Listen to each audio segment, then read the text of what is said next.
The Neighbors from Hell. Submitted by the Fortune Killer.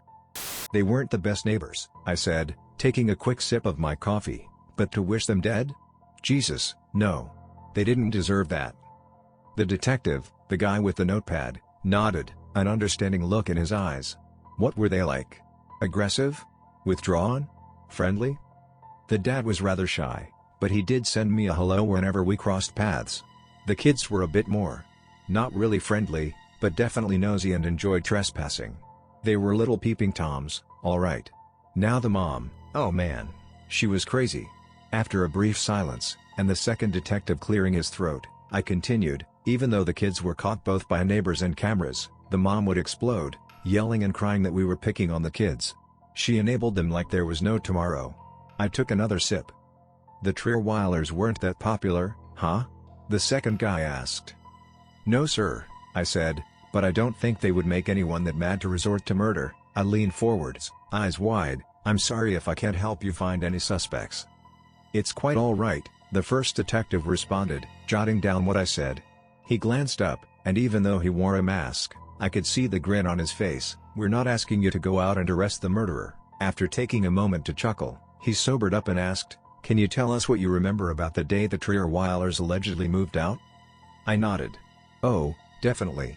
I'd spent time in my living room. Through the windows you can see the side of the house and their front yard, and I remember seeing the moving truck and men wearing overalls moving the boxes. They worked for several hours, and I had an appointment at the dentist. When I came back, the truck was gone, and I didn't see the kids, mom, or dad. Do you know if they were actually moving? The second guy asked. I scratched my head, I actually don't know. You'd think there would be a sign up in front, or people coming in to look at the house, but I saw nothing. I'm pretty observant, so I would have noticed that kind of activity. Thank you for your time, the first guy said, finishing what he was writing. He got out of his chair and handed me his business card. If you remember anything else, please call us. If we need any more information, we'll contact you. Of course, I said, getting up from my chair as well and escorted the detectives to the front door. Take care. When they climbed into their car and drove off, I closed the door and groaned. It was such a pain to have to deal with this. I remember the first day the Trierweiler family moved in. I had been in the house for a year and woke up one day to see the for sale sign being taken down, and a few days later, a moving truck pulled up in front of the house. Like many others who could see the house, we hovered by our windows, watching with bored curiosity on who the new family would be. When the heavy boxes started becoming smaller, I stepped out of the house and wandered over to the property line, calling a greeting to the family. I felt a little hurt when only the father, Richard Trierweiler, only gave me one little nod.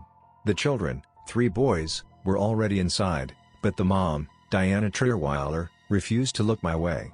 I chalked it up to them having to do a lot of work, having a lot of stress on moving, and not wanting to deal with nosy strangers. But after a month of them living in the neighborhood, I started to feel offended and stopped trying to be friendly. I was not the only one who grew offended at the cold shoulder treatment. Even the grouchy couple who didn't interact with the rest of the neighborhood grew upset that no one in that family even gave them a passing glance. The kids must have grown bolder after 3 months. One early morning I was in the kitchen making coffee, and nearly dropped the ground coffee upon seeing a little boy's face in my kitchen window, staring at me with huge eyes. I had been looking down at the coffee maker and noticed movement in the window. When I looked up, I hadn't been expecting a little boy to be in the window. Then, later that day, Elena, a young woman, came to me in a huff. Despite the two of us being different genders and different backgrounds, we were friendly and trusted each other. Those damn brats. She shouted. I was doing yoga in my living room, in my yoga pants and sports bra, and I turned to see those kids spying on me. She tugged on her hair, threatening to pull it out. Yeah, I said, wincing and forcibly removing her hands from her hair. I found one of the boys peeking into my window too. The Johnsons also found the youngest boy snooping through their backyard, Elena continued, scowling at me, digging up their flowers. God, I hate families like that. If I harassed my neighbors like that, my father would have sent me to the moon. Ditto, I said. Unfortunately, with the kids out of their shells, so too was Mrs. Trierweiler. One of the neighbors, 2 blocks down, had stormed up to the house, a death grip on the older boy's arm. Get out here. The men yelled at their house, and Mrs. Trierweiler stormed out. What the hell are you doing to my son? She had shrieked, running up to the man. "Unhand him.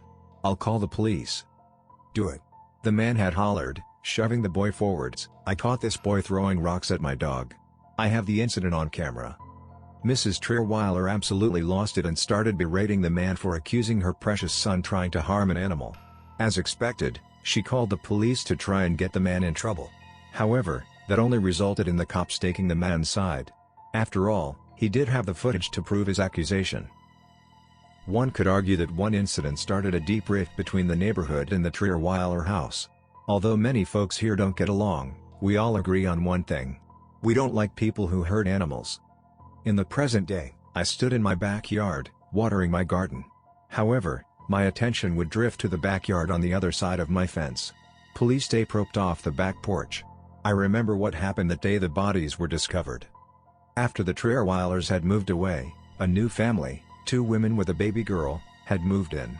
They were sweet and nice, much tolerable than the Trierweilers. Courtney had decided to redo the porch and started tearing it up. I was sleeping in but woke up to the sounds of her screaming. With a mad scramble, I ran down my steps and ran to my backyard. I caught sight of Courtney fleeing into the house. Rather stupidly, I jumped the fence and moved towards where the torn-up porch was. Peering down, I gaped at what I saw. 5 bodies, from largest to smallest, were wrapped up in black tarp. I could faintly smell the scent of decay. The police had been called immediately. I could already tell the police and detectives were starting to become annoyed that there seemed to be no leads on suspects. Through the grapevine, I heard they interviewed the guy whose dog got attacked by the older son, but he was in the clear since he had been out of town when the family, well, I wouldn't say disappear, since no one really knows when they perished. But regardless, he was in the clear. The whole neighborhood resumed their normalcy, but I could see the way they tensely walked past the house next door. Not because they were guilty and didn't want to draw attention, but because, well, who wouldn't feel uneasy walking past a murder house? A few weeks passed since I had been interviewed by the detectives. They did call me several times, asking me questions they came up with, but I provided no other answers to their questions. After all, as I explained to them on the 5th call, after I realized the family wasn't very friendly, I stopped paying attention to what they were doing. I was in my front yard, stretching. The summer heat had died down, and I wanted to enjoy the outside world without feeling like I was going to melt. "Hey!" a male voice called, and I turned my head to find Thomas Waller standing on his side of the yard. Despite being 25 and working at the police station, he still lived with his parents. "Get your ass over here, I want to talk." I rolled my eyes and walked across the grass. "Hey dude," I greeted. "Hey man," he greeted back. Glancing around, he lowered his voice. "Rumors the detectives are planning on shelving the case, it's gonna be a cold case." He gave me a dirty look as I opened my mouth. Yeah, like the show. "Now shut up. I plan on spreading the word to the others in the neighborhood." "Isn't it?" "I don't know," I hesitated, trying to summon up the knowledge I had on the inner workings of detective work. Too soon to be making it. A cold case?" Thomas shrugged his shoulders. "I don't know man, I just take the calls." "You sure are helpful," I said. "Don't make me punch you." A neighborly meeting had been called. We all met at Gertrude's house. Old, sharp, and authoritative, Gertrude was around 60. Or so the rumors say. We can't agree on her age. I don't know much about her, other than her family had built the neighborhood. Her family had a history of being in power, of ruling the neighbors with an iron fist, kind of like a modern monarchy. "I've heard whispers," she announced once we settled down on our chairs. We held meetings in her spacious basement, that the case has been shelved due to the lack of leads. She paced around the room. "As you know," she paused dramatically and looked at us, "the police had been snooping around the neighborhood, and nosy detectives sticking their noses into her business. I'm proud that you all gave away nothing." "What was there to give away?" someone joked, earning some chuckles. Gertrude rolled her eyes, as did her older son, Hunter. He took her spot on the floor. "The neighborhood relies on harmony and peace. Had the Trierweilers been decent, they wouldn't have perished. But due to their actions, they had to be dealt with." Elena raised her hand. "Hey what did you do to the family's belongings?" I could tell, by her eagerness, that she was hoping to get her hands on some stuff. "We donated clothes to those in need," Hunter said. "As for the furniture, we shipped that to an organization across the pond. They need that furniture for poor families. As for the personal belongings that are unique, we destroyed them." "Remind me to never make you mad," I said. I feel like I'm in the mafia. Maybe we are in the mafia, the woman next to me laughed. Mafia, no more booze to sell, so now they haunt neighborhoods. Once more, Hunter rolled his eyes. Alright folks, remember to keep the neighborhood in harmony, and we won't have any problems. Take care getting home safely. I waited for everyone to leave the basement before making my way over to Gertrude and Hunter. So, I said, lowering my voice, who actually killed them? Curiosity was eating away at me. Thomas had whispered to me that mysteriously, their hearts had stopped beating. That was their only cause of death, and no drugs had been discovered in their system, and no visible injuries that could reveal what happened. Gertrude and Hunter exchanged cold smiles that made my skin crawl. You don't want to know, she said.